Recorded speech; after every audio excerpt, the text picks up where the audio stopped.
Segundo bloque del Ciudadano se revela. Les quiero aclarar algo con respecto a lo que hablamos en el primer bloque. Yo pienso que la renovación es un esquema agotado. No se vayan a confundir. Lo que hay que reconocerle ciertas cosas. Y con el tema de Unión Popular, el espacio que le da Ramón Puerta, no puedo ser objetivo en hablar de algo porque Ramón Puerta es embajador del gobierno de Macri. No tiene nada que ver con la política nacional. Es embajador de su representante afuera del país. Lo que sí tengo que decirlo, creo que hay una política clara de la renovación y el PRO contra la Unión Popular o contra el puertismo.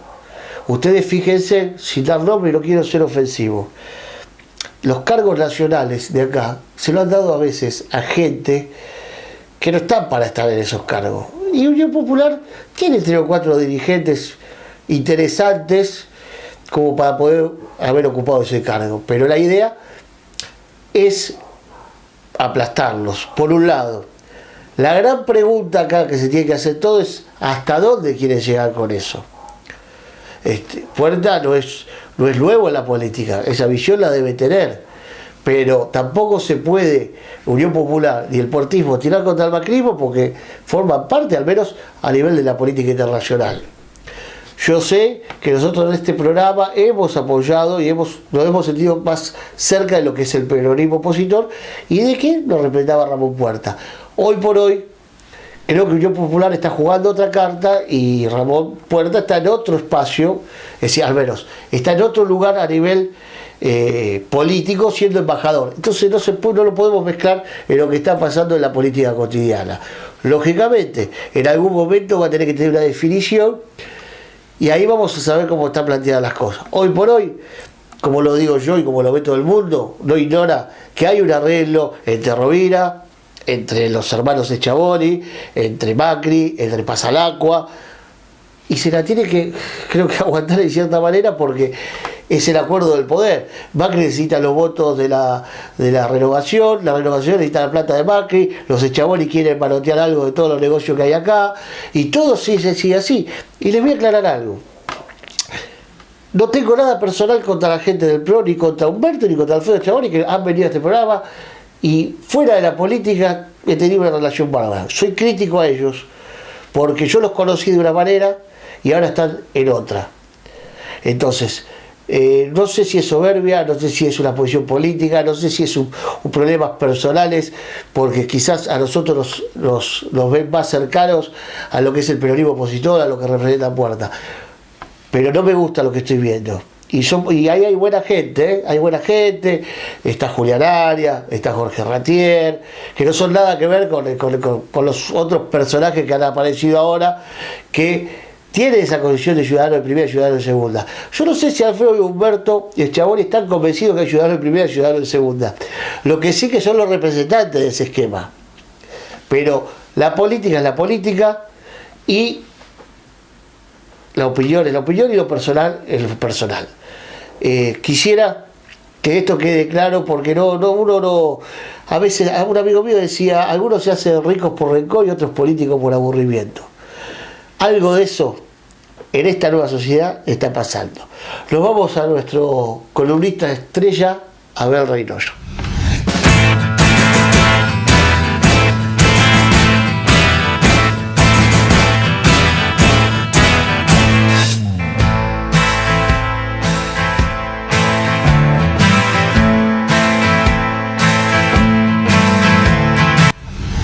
¿Pero qué es un dirigente? Claro, un dirigente no está muy definido, es un todólogo. Todólogo, ese es un dirigente. ¿Cuándo aparece el dirigente? En la escuela, por ejemplo, o en los barrios. El tipo que levanta la voz, el tipo que lleva la iniciativa, el que sale de lo común, el más audaz, el más caradura, el más atrevido. Dice, ya vamos a hacer, o sea, siempre él es el que tiene tira la primera piedra. Y generalmente es el que todos siguen, es el que lleva la iniciativa. Ahí empieza a aparecer el puntero. Fíjense, no el dirigente, el puntero. O sea, el que hace la punta. Fíjense de dónde viene la palabra puntero. Es el que toma la punta para iniciar una marcha. Es decir, así va tomando confianza. Y los demás lo van viendo como un tipo que realmente hay que acudir a él. O sea, cuando hay una indecisión, fulano, ¿qué te parece? Entonces él se la va creyendo. Es natural. Cuando transcurre el tiempo y va progresando, entra en un trabajo, en una ocupación, pone una verdulería, en fin, es distinto a los demás, ese que conocemos, se va convirtiendo en una especie de, ya es el puntero que hace cosas, el puntero que se reúne con gente, el que tiene iniciativa, el que organiza un equipo de fútbol, el que invita a ir a una manifestación, el que, en fin, el que tiene alguna iniciativa, va a organizar un picnic, que organiza una rifa, que compra un carro, un auto, una chata, o, en fin, el tipo que se va de viaje, que dice, no, yo me voy de vacaciones, en fin, el tipo distinto. Ese es el material que va construyendo al dirigente. Cuando ya llega a un posicionamiento ya mayor, que ya ha tenido algunas iniciativas y que ha cosechado los primeros triunfos, ya tiene en su haber ya un bagaje de personalismos adquirido, ya se va convirtiendo en un dirigente. Pero le falta entrar en la política, porque puede ser dirigente de un club de fútbol, puede ser dirigente de una sociedad de fomento, pero es un dirigente intrascendente. Cuando toma realmente estado, digamos, público, es cuando entra en la política. Cuando él se va a formar un posicionamiento político y entonces conversa con la gente y atrae la necesidad de todos y la capitaliza él. Yo voy a... No, déjamelo a mí, yo no te preocupes. Es cuando el tipo va fanfarroneando, o sea, él mismo se está convenciendo. Eso le va dando a él como dicen en inglés, un background, o sea, un respaldo. El tipo se va sintiendo, va teniendo posicionamiento. Ese es el dirigente, es el tipo que empieza a ser dirigente. Ahora bien, ¿qué atributos toda esa trayectoria le otorga la audacia? Si no tiene, por ejemplo, una preparación cultural, si no tiene una formación, si no tiene un estudio adquirido, o por lo menos una búsqueda de contenido, para que esa audacia se transforme en un hecho positivo. Y ahí depende de la parte cultural, de la parte educacional. Si sigue una carrera, si estudia, si es un tipo que no estudia porque tiene que laburar, pero después del laburo caza un libro y se pasa horas, se quema las pestañas día y noche, como muchos de nosotros lo hemos hecho, que siendo marginados sociales hemos tenido esa inquietud, por decirlo así, propia de la frustración, del complejo de inferioridad. Hemos tenido un gran complejo de inferioridad. Y entonces, como lo hemos reconocido, hemos querido superarnos. Y claro, ¿dónde nos podíamos superar? Y agarrando un libro, cuesta 10 pesos, 20, lo que cueste. Y entonces hemos leído desordenadamente, en fin, por referencia, pero nos hemos ido formando una cultura, qué sé yo, una formación, vamos a decir, un autodidacta. Pero si tiene una formación cultural, como sea, como fuere, y es dirigente, ya tiene dos contenidos. Esos dos contenidos son el empuje, esa fuerza, ese liderazgo natural y una formación, o sea, que va a hacer cosas, pero ya va a hacer cosas con fundamentos. Entonces tiene otro relacionarse con los demás. Ya tiene se relaciona con gente de más nivel cultural y entonces adquiere la posibilidad de ingresar a otro medio en la sociedad. Ese es el dirigente político. Ahí se forma, esa es la cocina de la dirigencia política. Y en la medida que vaya produciendo resultados va a ir surgiendo, en la medida que vaya adquiriendo mayores credibilidad, que lo que él dice es una cosa lógica, posible, y que la gente lo considera realmente como una opción frente a sus frustraciones o a sus limitaciones. En política es muy importante un dirigente. No estoy hablando de un líder, no estoy hablando de un conductor, que ya es el estrato mayor de la conducción política. Un conductor, o sea, un liderazgo. Ese es otro nivel, que está a partir de la dirigencia, puede o no llegar a ser un conductor. Conducción es otra cosa, pero que muchos se confunden. Pero un dirigente sí habla, cuando tiene posibilidades y tiene propiedades y capacidades, habla de cosas que lo llevan a ser un conductor. Por ejemplo, ustedes pueden ver los dirigentes políticos que están ahora en danza. Y yo les voy a decir ahí donde está el posible conductor futuro. Si el que le habla de las cosas comunes y que nunca en la vida tiene ideas para ver allá adelante, ese no es un dirigente político, ese es un puntero que trabaja en el medio, o sea, que cumple un servicio. Un dirigente realmente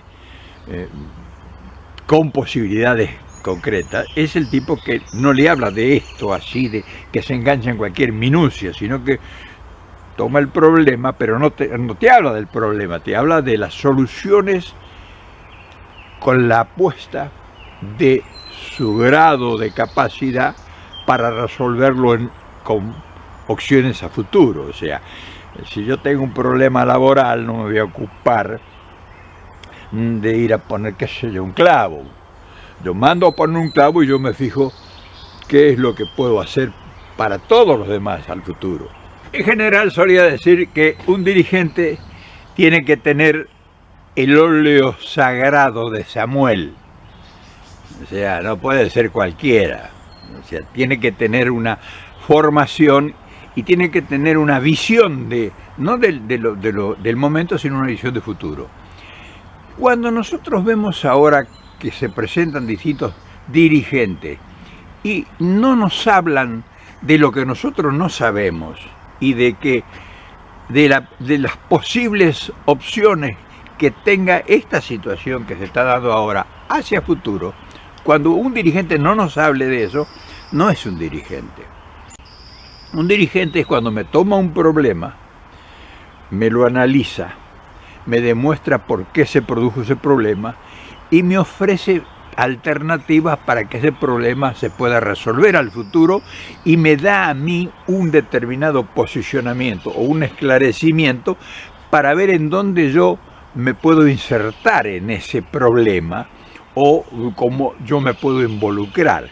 Ese es un dirigente, el que me demuestra cómo se produjo el problema, cuáles fueron las causas de las falencias si el problema se agrandó, cuáles son las posibilidades que ese problema se procese en el tiempo o se resuelva, cómo hacerlo, con qué elementos contar o disponer y qué posibilidades tenemos de resolverlo a futuro o que el problema se incremente. Ese es un dirigente, el tipo que me trae soluciones y que me produce explicaciones que yo puedo incorporarlas, puedo aumentar mi conocimiento y que me dan una determinada capacidad para que yo pueda ser funcional al problema y al estar dentro del problema tratar de resolverlo en conjunto con los demás. Ese es un dirigente. Entonces, ya tenemos una idea clara de lo que es un dirigente. Y también tenemos una idea clara para saber quién no es un dirigente, aunque se crea dirigente, y quién no tiene capacidades, aunque él o su grupo supongan que tiene capacidades, por su posicionamiento apoltronado, que esté en un lugar determinado, las cosas se le van a facilitar, está equivocado. Un dirigente tiene que estar, es una hormiguita, tiene que estar trabajando las 24 horas del día, pero no por él, tiene que estar trabajando para que su accionar, su proyecto, su propósito se consolide. Por ejemplo, vamos a poner un ejemplo práctico. La ciudad de Buenos Aires estaba en opción de ser gobernada. Había tres fuerzas políticas. Una era la que estaba en el gobierno, que era la de Macri y su grupo, ya institucionalizado y organizado, ya estaban en el poder ellos. Otro era Lustó, que era un outsider, como dice, un tipo de afuera que vino y que con capacidades, indiscutiblemente que las debe tener, se instaló muy hábilmente, sin grandes alaracas, sin grandes capitales, se instaló y casi se hace intendente de Buenos Aires. Y la tercera opción éramos nosotros, que estábamos en el gobierno nacional con todo el aparato en las manos. Entonces, fíjense qué posicionamiento. Ahí se dio un desafío extraordinario a la dirigencia, a la nueva dirigencia, o sea, específicamente a la Cámpora. Tenía un desafío extraordinario, porque tenían que enfrentar al gobierno constituido de Macri y su equipo, a un inteligente, un hábil, un tipo estratégico que venía a tener presencia, y ellos, con todo el poder en sus manos y con todas las facilidades que tenía el gobierno nacional. Entonces, se juntó la dirigencia de la Cámpora para enfrentar ese problema. Salieron últimos, o sea, ni figuraron. ¿Qué indica eso? Primero, hacer un análisis en profundidad, ¿qué pasó? O sea, es lo primero, lo de manual, ¿por qué pasó lo que pasó? Hubo una reacción violenta, los que dijimos, los que tratamos de sugerir y aportar cosas, nos patearon, nos insultaron, todavía me siguen descalificando y todavía me siguen cuestionando. Y fracasaron, pero se fracasó porque no hubo capacidad, o sea, no eran dirigentes, ¿me entienden? No eran dirigentes, y te lo demostró el resultado. O sea, no es que yo los juzgo y que por culpa mía no ganaron ni figuraron. No, la culpa fue de ellos, porque no estuvieron a la altura del desafío. Y cuando no estás a la altura del desafío y tenés la oportunidad, y si no triunfás o si no conseguís los resultados que te propusiste, el problema no está en los demás, el problema está en vos. Entonces, ¿te dan cuenta el significado de entender lo que es ser un dirigente? Bueno, ahora estamos frente a un enorme desafío. Tenemos un gobierno adverso en contra, con todas las que ya conocemos, y tenemos el desafío nosotros de retomar el poder. ¿Cuál o cuáles o quiénes o dónde están nuestros dirigentes? Yo te lo pregunto a vos, porque yo ya más o menos lo tengo medio estudiado el tema. No, que eso no quiere decir que yo sea el dueño de la verdad, pero tengo ya hoy un posicionamiento de lo que va a ocurrir dentro de tres años más o 4. Yo ya lo tengo más o menos, no lo tengo resuelto, pero sí estoy ocupado en eso. A mí no me preocupa lo que Macri haga y vete leyes y todo eso, no me importa. Eso es el trabajo que ellos están haciendo. A mí me interesa el resultado que yo voy a obtener dentro de 3 años. Y eso es lo que debe ocuparte a vos. Cuando se hable de dirigentes, pensá en esto que hemos conversado hoy.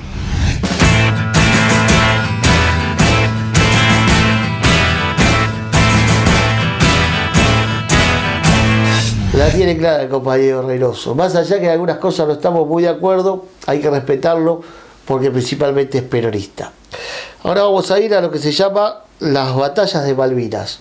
La primera que vamos a mostrarle ahora es un relato corto, pero muy interesante y muy bien hecho, de la batalla de Pradera del Ganso.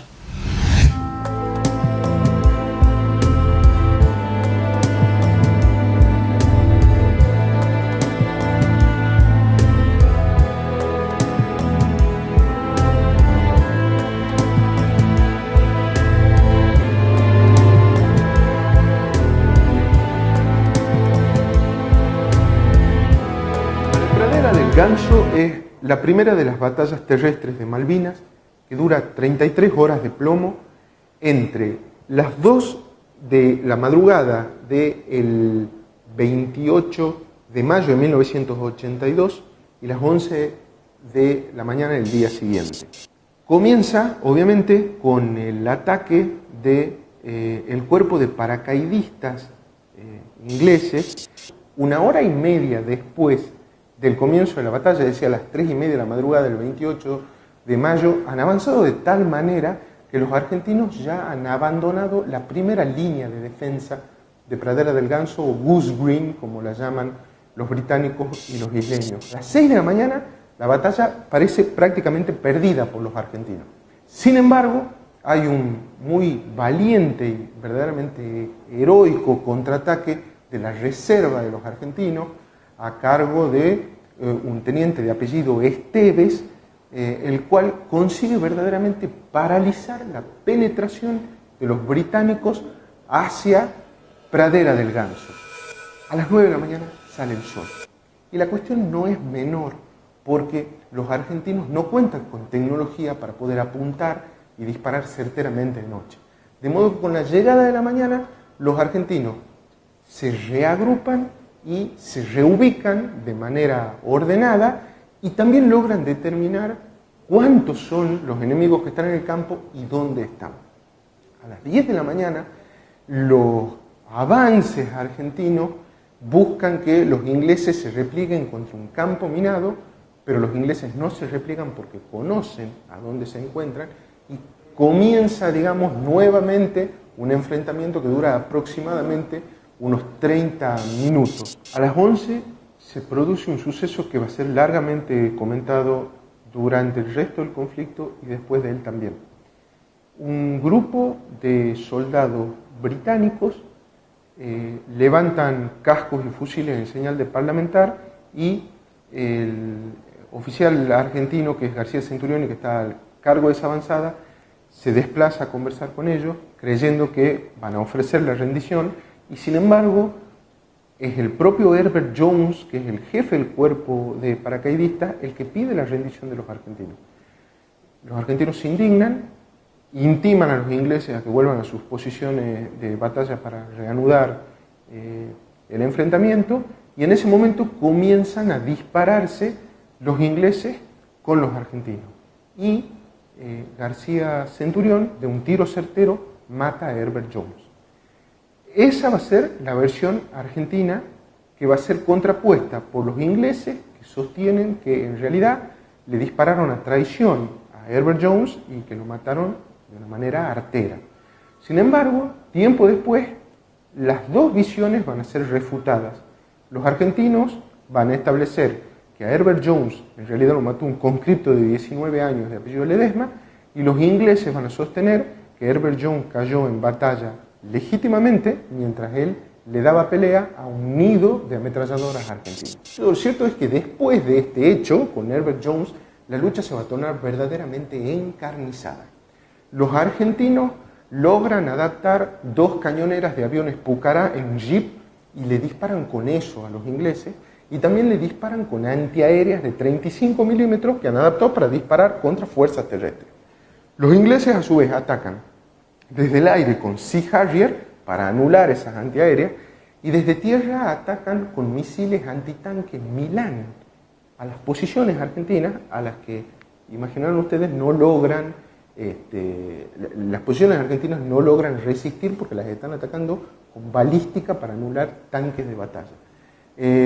A su vez, las ametralladoras argentinas en una ráfaga matan a un pelotón entero de 10 ingleses que venían a una avanzada, y a su vez los ingleses, después de rendir una posición argentina, reciben disparos desde la escuela de Goose Green, atacan la escuela de Goose Green y matan absolutamente a todos los soldados argentinos, a pesar de que, según algunos testimonios, había algunos que ya estaban rendidos.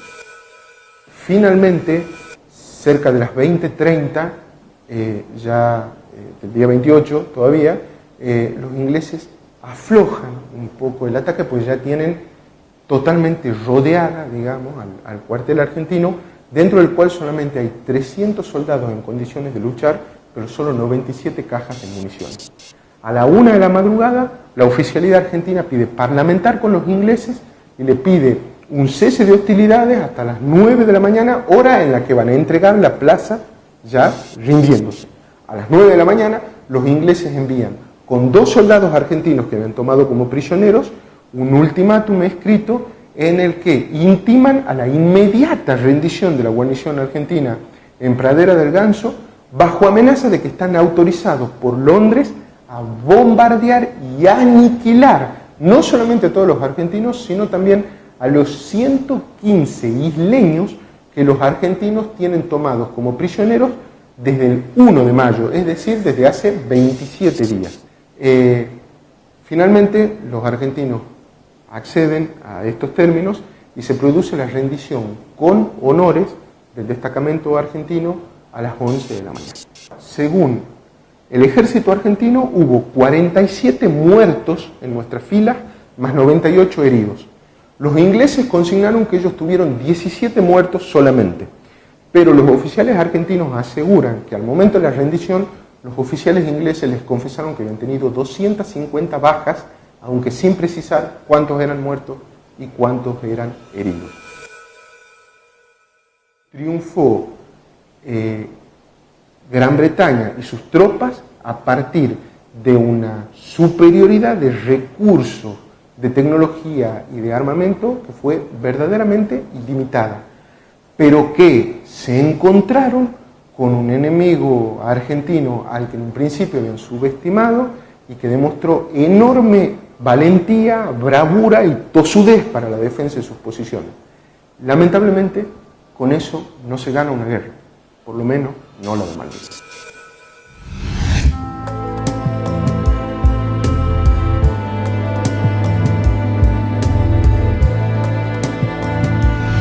Interesante, ¿no? Tenemos más material para los próximos programas.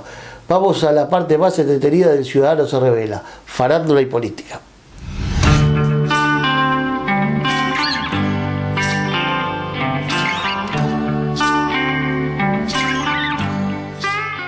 No, a ver, a mí, de político no vive nadie que es honesto. ¿Tá? Sí. Si hay uno que te dice que vive de político, porque ese no es honesto.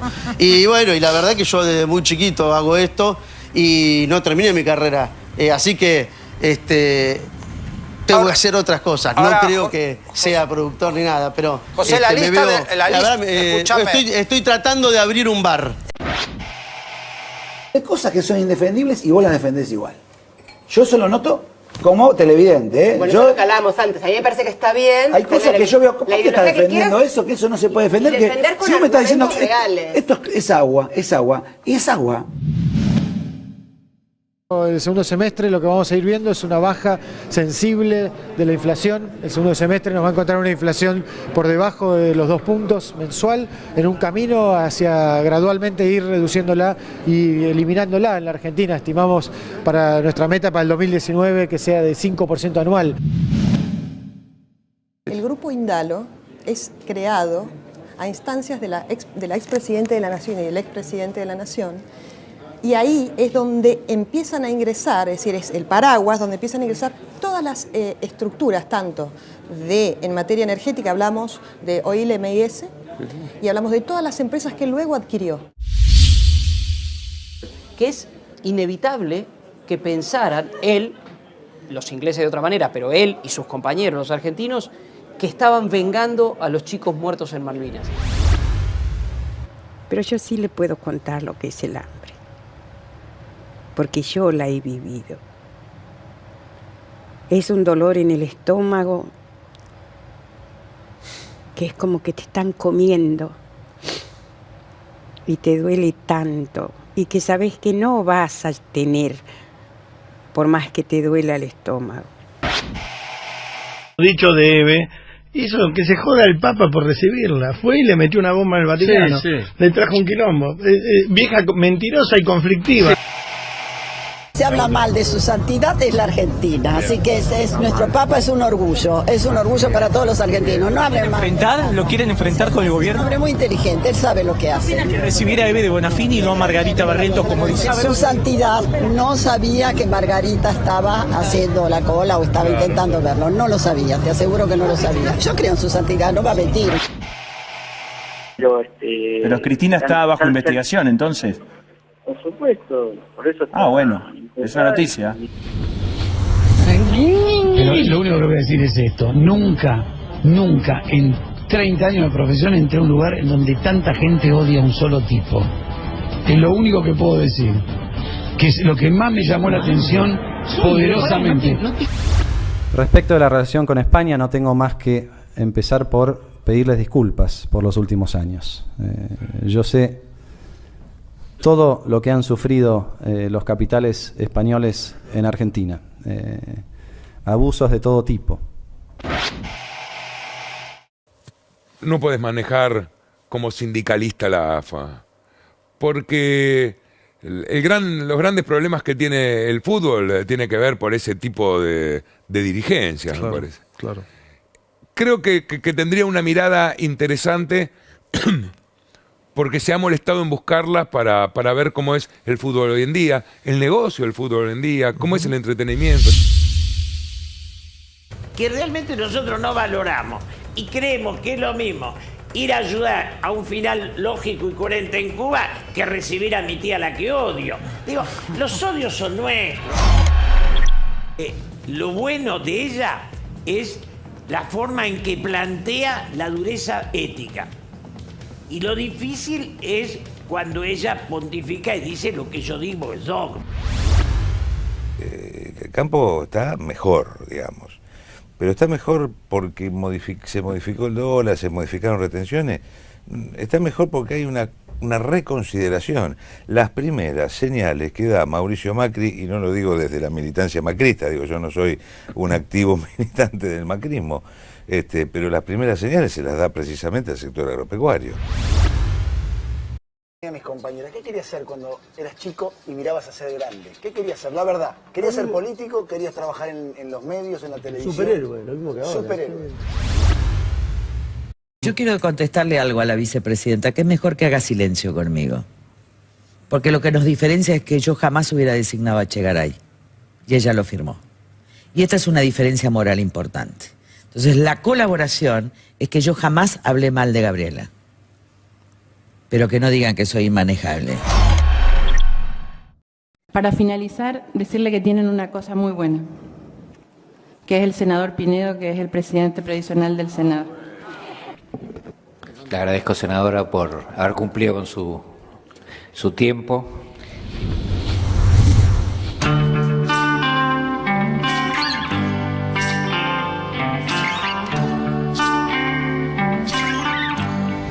Nunca es triste la verdad, lo que no tiene remedio, decía yo por el Serrano. Qué bárbaro, ¿eh? Cómo se mezcla todo y en qué terminamos. Nos vamos a un corte y seguimos en El Ciudadano se revela.